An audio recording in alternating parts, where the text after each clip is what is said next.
St. Louis Blues set a franchise record 12 straight wins in a row as they defeat the Colorado Avalanche 5-4 tonight at the Enterprise Center. We're here to talk about that one and everything else going on with the Blues right now. It's just insane.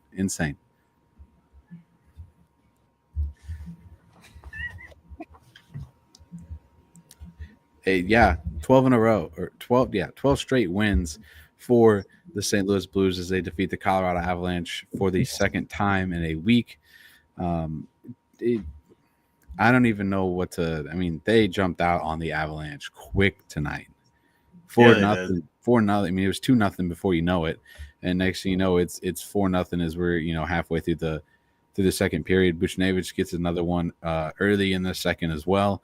Robert Thomas had an empty net one late in the game. Zach Bolduc, little goal scorer, right, with 2 bangers. Yeah, how about that? Power play bangers at that. Yeah, they went 2 for 3 on the power play tonight. 66%, 67% on the power play. Only 22 shots on net is just I don't know. What's your thoughts, Brandon?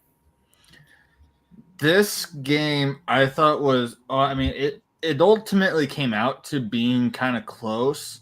Yeah.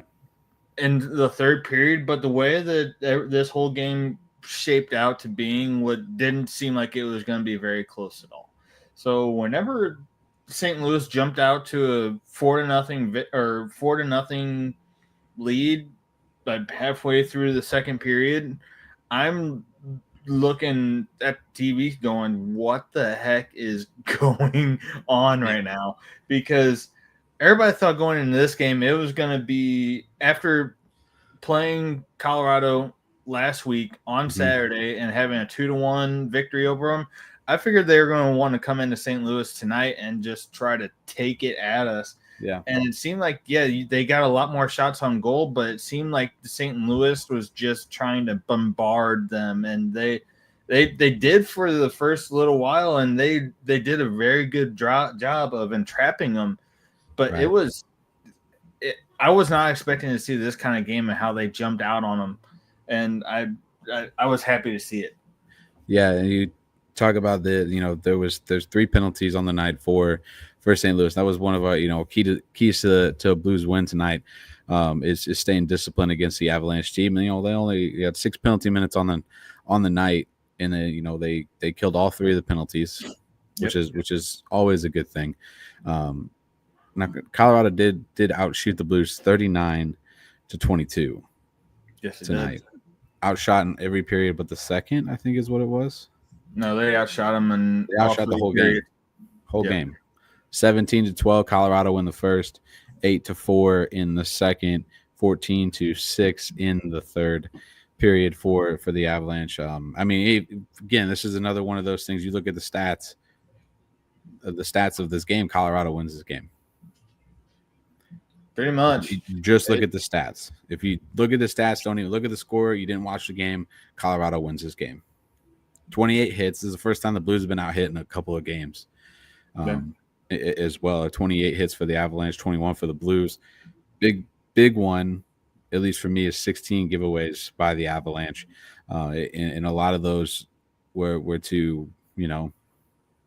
more in the offensive zone, which is nice, which is again another good thing. Yep. So we're real quick. And we talked about how quick the Blues jumped out to a 2-0 lead. You get a goal by Bolduc early, literally 40 seconds into the game, 45 seconds into the game. It was 49 seconds into the game. Yeah, 49 seconds into the game. Yeah. So you get that one early on. You get a quick power play too in that game, or at the start of the game. Jake Neighbors had the second goal of the night at 7:41. So 7:41. That's 13 something left in the period. Yeah, 13 something like that. So first period went pretty quick. It was all Blues from the get go in the first period. What were your thoughts on the first period? I actually thought I was listening to the game at that point, but it seemed like the Blues, they were they were getting the puck in the middle of the zone a lot, from what I could tell from the offensive side of the game. Yeah, I mean that's where both the goals came from, was right in the middle of the ice in the first period at least. They're doing a good job of trying to keep Colorado out of their zone for the most part. They did well defensively. I felt like the first period for the team was very good. And even seeing Snuggerud getting top minutes with, I mean, it's an unfortunate circumstance with Holloway. Dylan Holloway going out last game against Pittsburgh Penguins, but that has given Snuggerud a little bit of what he's really capable of. Right. And I felt like through the first period, maybe period and a half, he did really well. He had a little bit of a slump a little bit towards the end of the second period, but he was really showing his stuff into the third period with these guys. Yeah, you could tell his play. I watching him a little bit here and there whenever he was on the ice. He had 16 minutes and 38 seconds of ice time tonight, 22 shifts on that first line. He was flying around, and there was a couple points where, or in that game, in the game tonight, where he caught your attention when he was on the ice. Literally just from the speed. Yeah, I mean his passes were fantastic. I thought the Blues passes across, from one to another, outside of like late second period when they started getting a little more sloppy and kind of backed off the gas a little bit. The first period in the first half of the second period, their passing was almost fantastic. It was fabulous. They were getting the puck across the ice, from stick to stick, tape to tape, and exactly where they needed it to be. I mean, they just bang, bang, bang for quite a while. Yeah, and I mean, even going back to the first goal of the second period, where Snuggerud initially got the puck away from one of the Colorado players, and then he made a terrific play just to get the puck away from him, because he knew a guy was going to be right on his back, and just the stick handling ability that this kid has, and just to get it right back into the middle of the ice where Buchnevich is conveniently and gets a goal. That, I mean, just seeing the hockey sense and the stick capability from this kid so early on in just the third game so far in his NHL career, he's showing a lot of promise. Yeah, and the more opportunity. I mean, it sounds like he's going to be a fixture in the lineup, with Dylan Holloway being out week to week, day to day? Yeah, week to week. They said he was definitely out for the remainder of today's game and Monday's game, and then they're going to see how he was doing. So that tells me it's not too serious. No. They're just going to give a precautionary thing. Right. So and I saw that they weren't going to rush him back. Like if he still wasn't 100%. And I mean, you have the depth to do just that, to let him pretty much sit and get healthy, so that way he's going to be ready to go by the time the playoffs start. Right, yeah. Perfectly fine with that. Which at this point it's almost a lock that the Blues are going to be in the playoffs at this point in time. 43rd win of the season tonight. They're 91 points, which we said earlier, is it 93 points? They're going to be at 93 points. 93 points. I got to fix the thing then, because I have it 91. I just didn't change it. They haven't updated it on the Athletic. They have it updated, but I mean, with Minnesota losing last night, that puts us 4 points ahead of Minnesota. So that gives us at least a game cushion on Minnesota, with them having a game in hand on us, right? Which is huge going into the last 4 games. I think that we have 4 games left. Edmonton, Winnipeg, Seattle, and Utah. Yeah, Winnipeg, Edmonton, Seattle, Utah to finish out the remainder of the regular season before you jump into the playoffs. Second, we'll go back to the game a little bit here. We'll talk about the second period a little bit. Buchnevich gets a goal a minute into the second, very quickly, and then you get another Zach Bolduc power play goal, which the Blues power play, and they went 2 for 3 tonight. Yep. which is again nice to have a working power play that's again moving the puck around and getting the puck in front of the net where it needs to be, and not just not producing, which has been a big fixture of the Blues turnaround over the last 2-3 months has been their power play and their penalty kill. Ross Colton gets one, and then Miles Wood late in the second as well, and it's kind of where the Avalanche I think took over the game a little bit. It was more you could kind of see a little bit of a momentum shift a little bit right then. Very quickly. I mean, they get another goal from Nathan McKinnon late in the third period as well to make it 4-3. And I know, like, when I was sitting there watching the game tonight, and I was like, man, this is like a repeating thing. Like, you have a goal or two lead late in the third, and they get one, and then they get one late, like within the last minute or minute and a half. We saw it against Pittsburgh. We've seen it against Vancouver a few weeks ago, and whatnot. I mean, this was definitely a little bit different of a game than the Detroit game, where they had to fight back, and then the Colorado game before that, and the Nashville game before that one, or after that one, around that same time.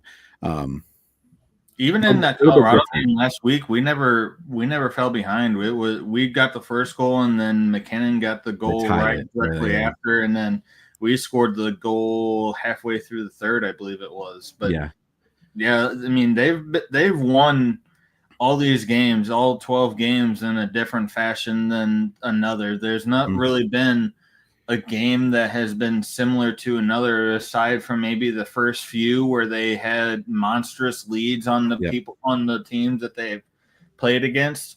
So, I mean, seeing this game come, and I figured in order for them to probably get a win tonight, they probably were going to have to come out striking early and striking fast, which they did. More or less did. Yeah. And I mean, from there, it was just a catch-up game, more or less, for Colorado, and they never ended up getting tying the game on us, which is good because and I'm sure we're probably going to talk about it here in a little bit, but we don't really know if we want Colorado to get points, but at the same time, I don't really want to see the Blues overtake Colorado for that third spot in the Central, because I don't know if I want to see them taking on Dallas in the first round. Yeah, that was gonna be like the final thing that we talked about before we headed out, or before we ended the show. You get a season series win over the Avalanche, so you get a series season win over the Blackhawks, series season win over the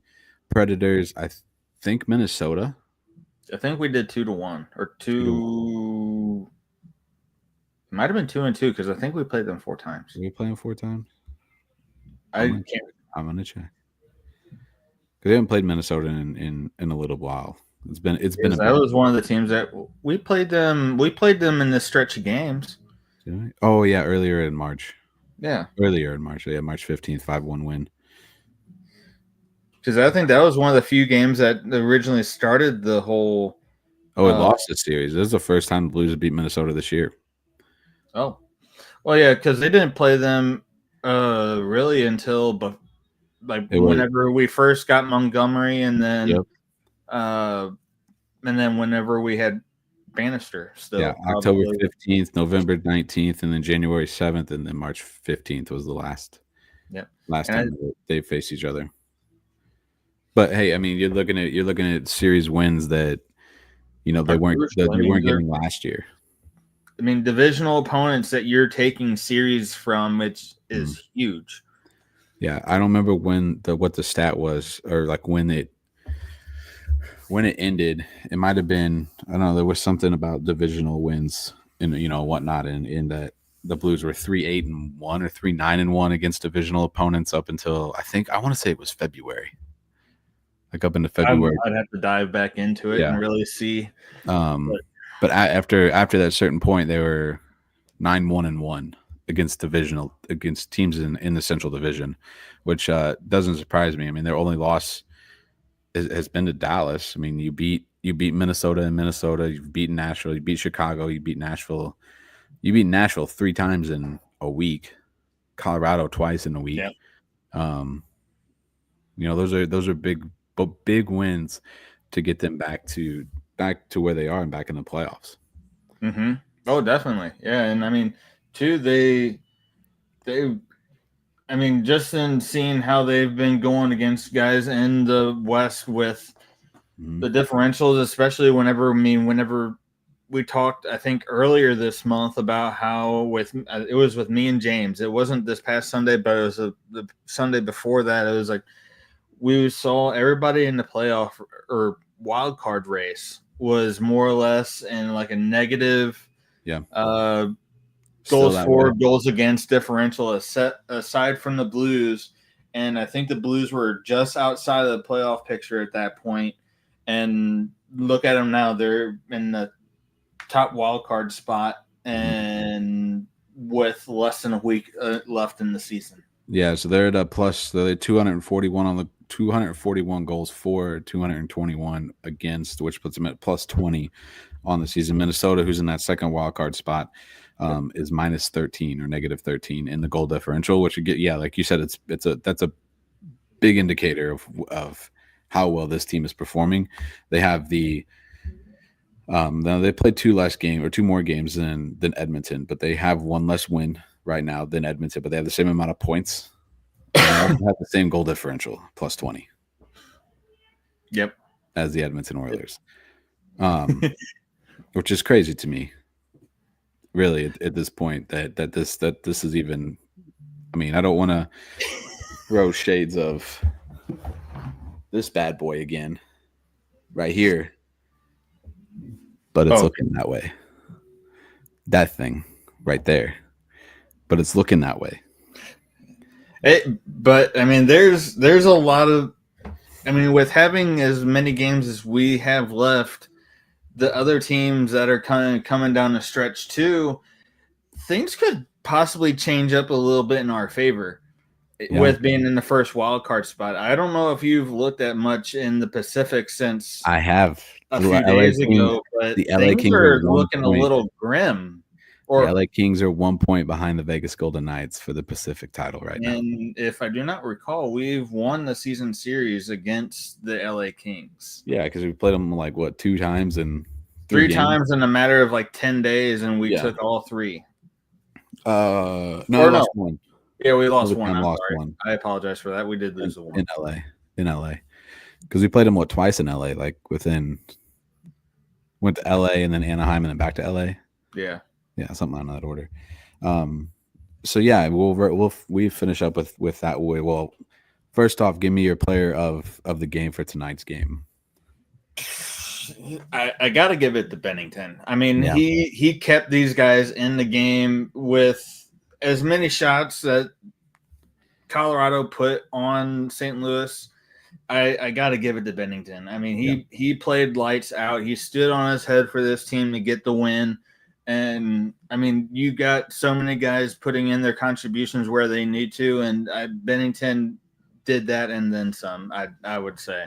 Yeah. I mean, he stopped almost 40 shots tonight, around 40 shots tonight, for the Blues, in that win. So yeah, that was the person that came to my head immediately.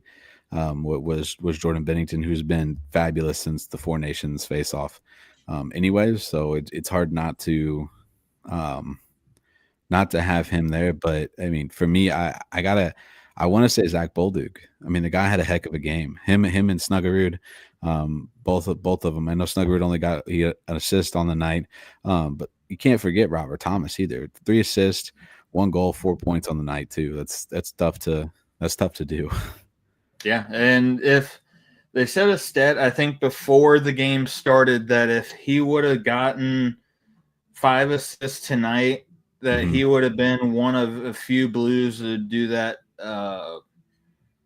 like in the franchise. There was a 2-game 5 stat night that they were talking about before the telecast aired, and I don't remember all the details, but I know they were saying that he could be in rare company if he was able to accomplish that. Right. I mean, that's awesome to hear that. I didn't hear that beforehand, so that's great. Great to hear. You know, how you and that's another guy that you look at too is Robert Thomas and how well he's played. over the last couple weeks, and how much he's improved just this season alone. Him and Kyrie. I mean, a lot of people wanted Kyrie gone this past offseason, and I think are now biting their tongues a little bit. I would definitely say so. Yeah, I mean, yeah, just the way that this team has come about, I'm. Everybody references back to 2019. I'm not going to do it because this team is vastly different. It's vastly different. You have